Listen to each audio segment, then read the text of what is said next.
Om-Hara. Bem-vindo, bem-vinda, eu sou Otávio Leal, de Amprem, e eu estou muito feliz de poder conversar contigo. Hoje, aqui e agora especificamente, eu irei compartilhar a ti sobre os caminhos, sobre o Dharma da tradição tântrica, da tradição hinduísta e da tradição do yoga. Eu tenho aqui em minhas mãos o meu livro Tantra da Sexualidade à Iluminação. Nesse livro, nesse texto, eu cito a massagem tântrica, as terapias tântricas, o conceito de chakras, de kundalini, alimentação, meditação, maituna, que é a sexualidade tântrica, e vários outros elementos.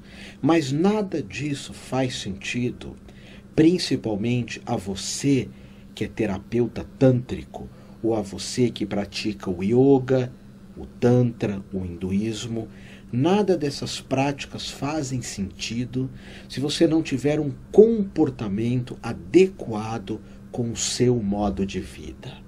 A partir disso, os mestres, os sábios da antiguidade, desenvolveram uma ética, um comportamento que é importantíssimo para aqueles que se dizem espiritualistas, místicos e terapeutas.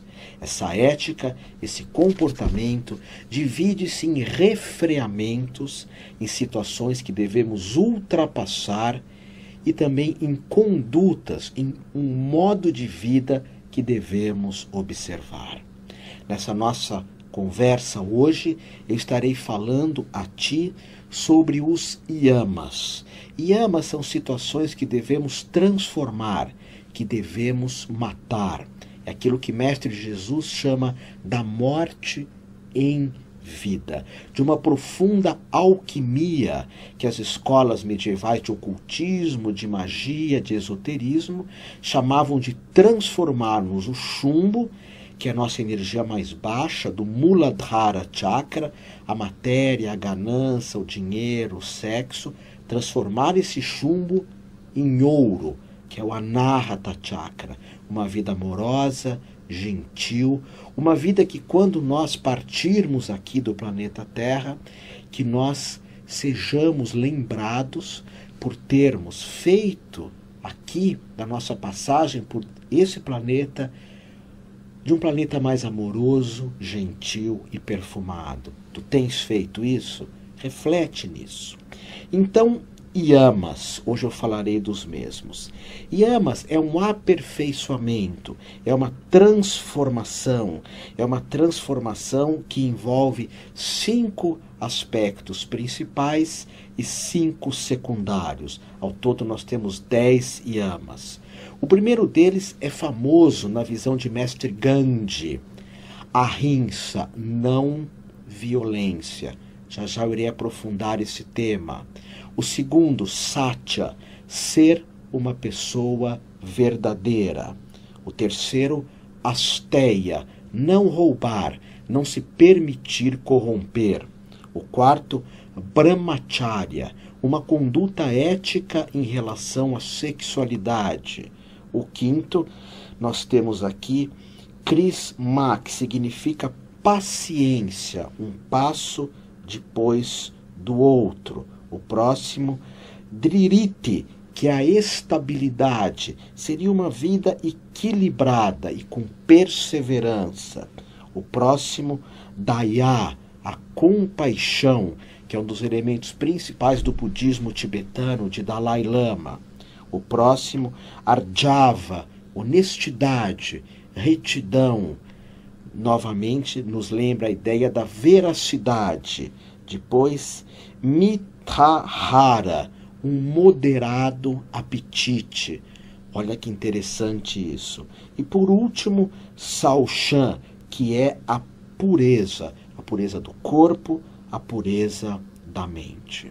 Então, esses são os 10 yamas que você ou se você incorporar na sua vida, você dá um salto quântico, passa por uma profunda transformação. E repito, se você é alguém que segue o Tantra, é um terapeuta tântrico, anote esses yamas tradicionais, reflita nos mesmos e tenha um caminho de uma vida que vale a pena ser vivida. Agora eu irei aprofundar contigo os 5 yamas principais. O primeiro, ahimsa, não violência.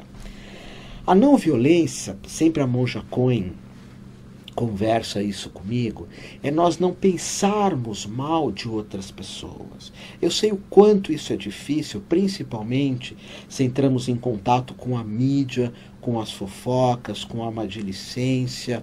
Não pensarmos mal de outras pessoas. Ou quando pensarmos, não alongarmos esse assunto. Ok, vem um pensamento, eu observo ele surgindo e ele parte. A ahimsa também é não agredir as pessoas fisicamente, claro, e nem por palavras. Por isso que eu fiz um voto de não falar palavrões. Se você notar, a maior parte dos palavrões, e as pessoas nem se dão conta disso, por exemplo, coitado, é alguém que nasceu de um coito forçado, uma violência sexual. Besta quadrada, besta é o nome da energia perversa do universo. O quadrado é uma limitação. Fora os palavrões que envolvem sempre o sexo, como se a sexualidade fosse algo negativo. Você sempre ofende alguém falando da sexualidade da pessoa. E as pessoas não se notam ou não se dão conta do quanto isso te diminui, do quanto isso acaba com a tua energia. Tu deves pensar assim, mas Otávio Leal, Jamprem, tu és uma pessoa careta.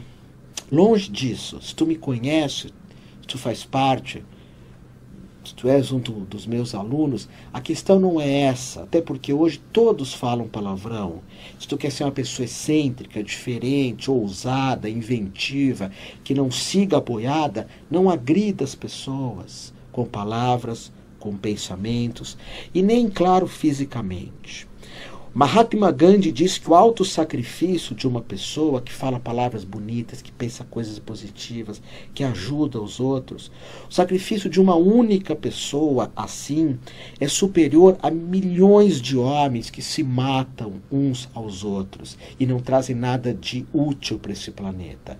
A vida das pessoas que agridem, que roubam, que matam, a vida dessas pessoas pode ser amassada, jogada na lata do lixo, a não ser daqueles que se arrependem, que se transformam. A ahimsa tem relação com alimentação também. Se você faz yoga, se você pratica tantra, é necessário observar a tua alimentação. Se você não segue esses caminhos, não faz diferença muito, dependente da tua tradição ou daquilo que tu acreditas que é certo ou errado, não faz tanta diferença aquilo com que você se alimente. Mas se tu segues a tradição hindu, a tradição tântrica, do yoga, do Vedanta, a reflexão da tua alimentação é absolutamente fundamental. Então a ahimsa na Índia, o grande divulgador de ahimsa é Mahavir, o jainista Mahavir. Maha é grande e Vir é herói. E tu diz assim, esse Mahavir é tão conhecido na Índia, ele é um grande herói. Ele conquistou o quê? Ele conquistou a si mesmo, não sendo violento. O segundo yama é não mentir, não se desviar da verdade, não ficar apegado às tuas máscaras, ser uma pessoa sincera e não mentir para você e não mentir para o próximo também. Não viver um caminho que não é o seu caminho. Não seguir uma jornada que não é a sua jornada. Não viver uma vida que não é a sua vida.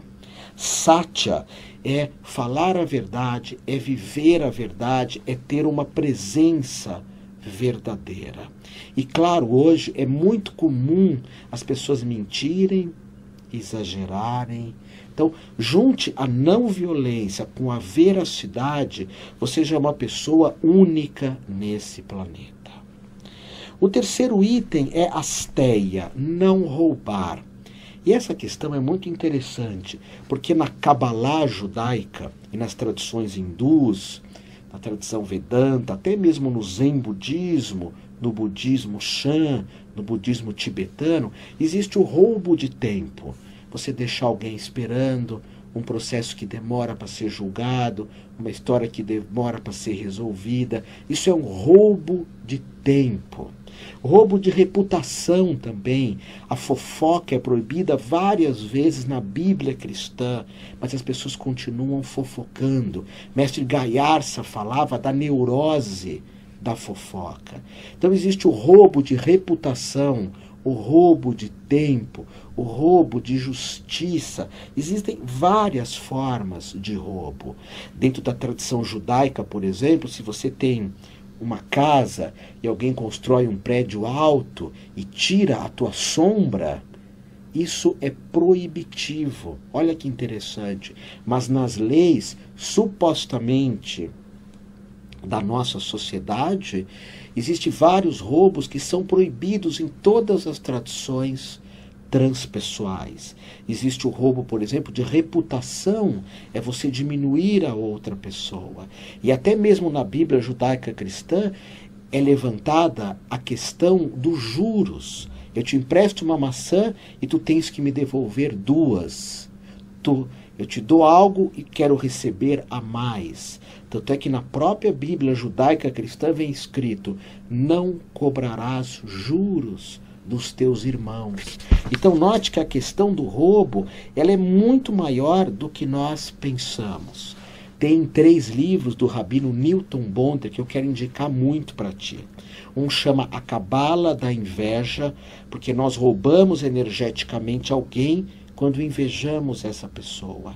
A Cabala do Dinheiro, que fala de várias regras em relação ao roubo, proibições que a tua sociedade, que as tuas leis permitem. E finalmente há o livro que se chama A Cabala da Comida, que fala que nós roubamos muito do meio ambiente, da natureza, dependendo daquilo que nós comemos. Depois nós temos Brahmacharya, não parar na tua sexualidade. Tem uma formação que eu ministro online que chama Maituna, o ato sexual tântrico.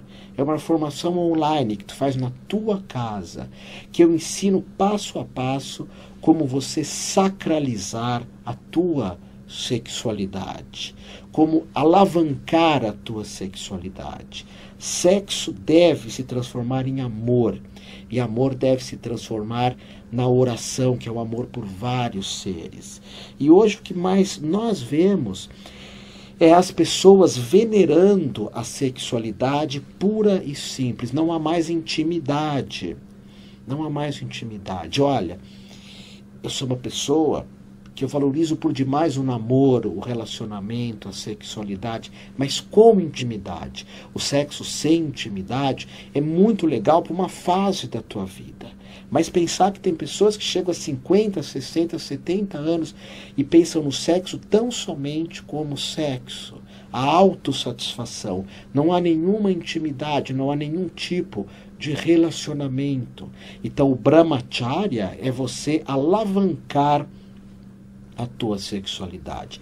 E o Tantra oferece esse caminho, que é o Maituna, o ato sexual tântrico. Você sabe disso? Depois nós temos a Parigraha, que é o não apego. Não apego. Para encontrar a verdadeira transcendência do ego, das limitações do id, que são os nossos aspectos mais animalescos, que claro, eles vão permanecer aí, mas você perceber que você é mais que isso, é muito importante nós nos livrarmos dos apegos. A sociedade ocidental, o mundo moderno, é um mundo que observa por demais a ideia do negócio. Negue o ócio, negando a meditação, negando a vida interior. A Kabbalah judaica nos ensina que nós devemos estar aqui nesse mundo presos por uma linha fininha, porque uma hora vamos ter que desapegar. E o maior ensinamento do budismo é: Tudo que tem um começo tem um fim. Medita nisso. No shintoísmo japonês, o Shintao, o caminho do Tao, que os samurais seguem, todos os dias há uma meditação na morte, entendendo-se que ela pode se apresentar a qualquer momento. A todos que se apegam a dinheiro, tu tens que saber que isso uma hora acaba. Tu tens que saber que uma hora tudo que tem um começo tem um fim. Abandonar os vícios, as palavras perversas, abandonar o apego, a sexualidade, ir aos poucos transformando tudo isso. Porque segundo os mestres da Índia, do Tantra, do Vedanta, a ideia do aparikaha, difícil a pronúncia, né? Mas se você é um terapeuta tântrico, você tem que estudar isso. Essas palavras, chakras, kundalini, mandalas, nadis, yamas, niyamas, mandala. Essas palavras para um terapeuta, para um tântrico, são fundamentais que sejam emitidas de forma correta. Mas, enfim, a ideia do não apego é você também deixar de lado o ciúme, a inveja, a possessividade exagerada, não se apegar nas ideias que as pessoas devem ser ou serem como você tem expectativa de que elas devem ser. E, principalmente, todos os aspectos, eu insisto, de possessividade. Então vamos fazer uma reflexão nesses itens. Não violência traz isso para a tua vida. Não mentir, não roubar, não exagerar na tua sexualidade, não parar na tua sexualidade. E, finalmente, o não apego. Esses são os yamas. Isso vai transformar a tua vida se você seguir esse caminho. Se você ultrapassar essas limitações. Pensa ao contrário. Pensa a tua vida inteira, a vida do teu paciente, a vida das pessoas próximas a ti, o tempo inteiro elas sendo violentas, acontecendo isso o tempo inteiro, no pensamento, nas palavras, nas ideias, o tempo inteiro mentindo, sendo falsas, corruptas, o tempo inteiro roubando de si, do outro e do planeta, vivendo uma vida absolutamente apegada aos prazeres do sexo, o sexo pelo sexo, sem o amor, e finalmente apegada a tudo. Do que eu estou falando? Do mundo moderno, da sociedade moderna. Aí eu pergunto para ti, tu queres viver assim? Reflete nisso.